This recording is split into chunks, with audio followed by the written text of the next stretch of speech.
आनंद जी है, इनसे बातचीत करेंगे कि आज 14 अप्रैल बाबा साहब डॉक्टर भीमराव अंबेडकर की जयंती है और सब ढेर सारी बधाइयां आपको। सबसे पहले धन्यवाद। आज बाबा साहब डॉक्टर भीमराव अंबेडकर के जन्मदिन के अवसर पर आप क्या कहना चाहेंगे?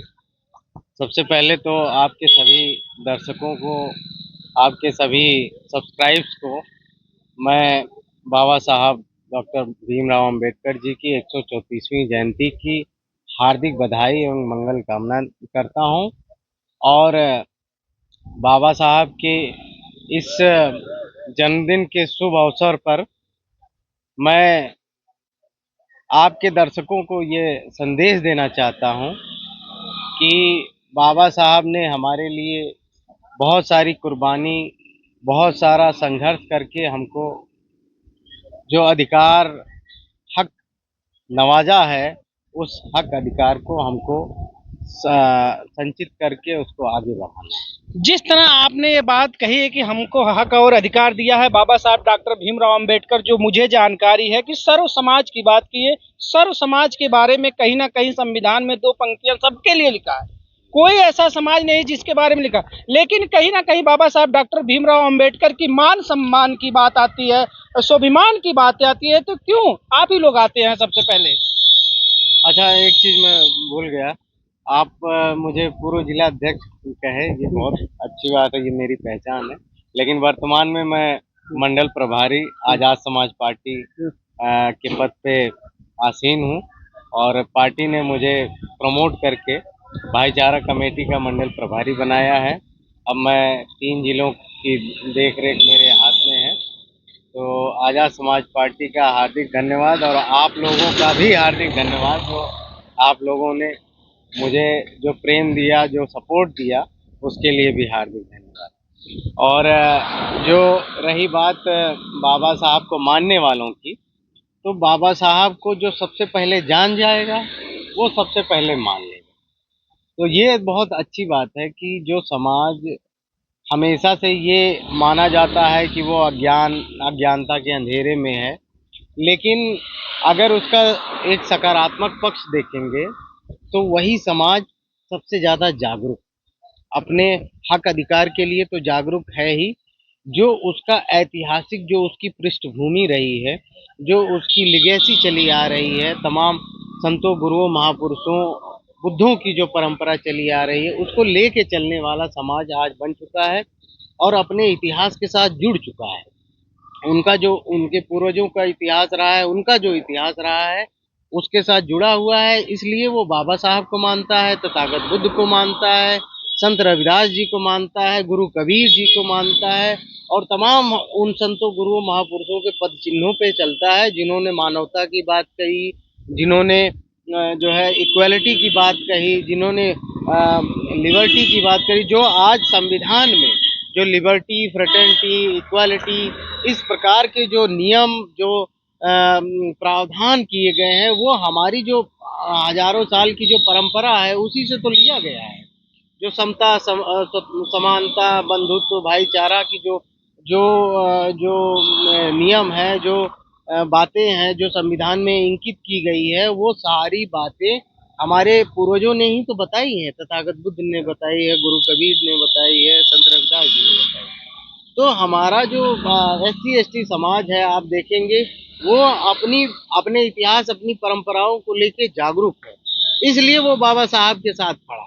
जैसे जैसे अन्य समाज भी जागरूक होगा, वो पीछे के रास्ते वो हमारे साथ आके जुड़ जाएगा और वो उसका उसका भी इतिहास वहीं से जुड़ा हुआ है। वो अभी अज्ञानता के अंधेरे में घूम रहा है।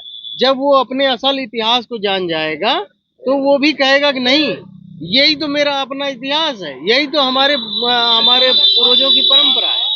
जिस तरह आज अभी अभी आपने जब पार्टी का नाम ले ही लिया है, पार्टी से जुड़े आप एक नेता है, वरिष्ठ नेता है, आज अखिलेश यादव का एक स्टेटमेंट आया, मैं देख रहा था, उसमें उन्होंने कहा कि बाबा साहब को जो लोग मानते नहीं है, जानते नहीं, आज उनके पुष्प, उनके तस्वीर के ऊपर पुष्प अर्पित करते हैं, तमाम रोज मतलब उनका अभद्र भाषा, अभद्र टिप्पणी करते हैं। आज बाबा साहब के ऊपर फोटो पे पुष्प चढ़ाने की क्या जरूरत है? इस तरह उनका बयान आया है। देखिए, अम्बेडकरवादी जो समाज है, आप एक, अब एक अम्बेडकरवादी एक पूरा समाज बन चुका है। तो उस समाज की अब ये ताकत है कि वो उन लोगों से भी बाबा साहब के आगे पुष्प अर्पित करवा देता है जो लोग बाबा साहब के ऐतिहासिक दुश्मन, मतलब उनके विचारों के ऐतिहासिक विरोधी रहे हैं, जिनके पूर्वज जो है हमेशा से बाबा साहब की खिलाफत किए। यहाँ तक कि हिंदू कोड बिल जब बाबा साहब उसको पारित करने के लिए संघर्ष कर रहे थे, तो बाबा साहब का पुतला जलाया गया, उनकी शव यात्रा निकाली गई।